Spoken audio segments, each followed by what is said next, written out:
I think for the mining and metals sector, there's a battle going on between self-regulation and the efforts that the sector is making to get ahead of the curve and lead on energy transition and net zero initiatives and also supply chain initiatives versus certain jurisdictions which are leading the charge from a regulatory perspective. Obviously, we put Europe at the forefront of that, and there's some very, very interesting regulations coming out of Europe, things like the carbon border adjustment mechanism, some of the efforts that are being made to maximize recycled metal content in products, and also various other supply chain initiatives. And the test will be, whether the sector's efforts at self-regulation actually obviate the need for more centralized government-led regulation.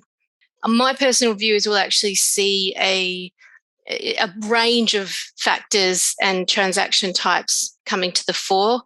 We're seeing a very interesting trend towards more venture capital style investments from our clients as they look to invest in the technologies of the future.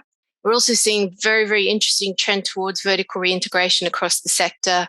Again, as our clients realize they need to control more of their supply chains in order to be able to deliver on that transparent net zero ambitions that they have set for themselves. We also see there's obviously a glut of money that's been raised by SPACs around the world, and a lot of them are looking to deploy their capital towards energy transition battery mineral projects. And the next sort of 12 to 18 months will tell as to whether they're successful in that endeavour.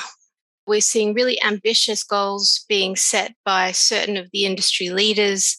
We've seen the likes of Fortescue rebranding themselves as more than a metals company. They're now an energy transition company.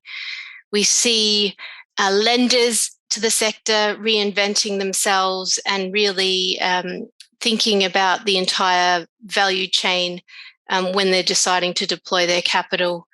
And we see a genuine desire from most participants in the sector to really participate in the energy transition and the real sort of evolution of the mining and metals business that will come from that.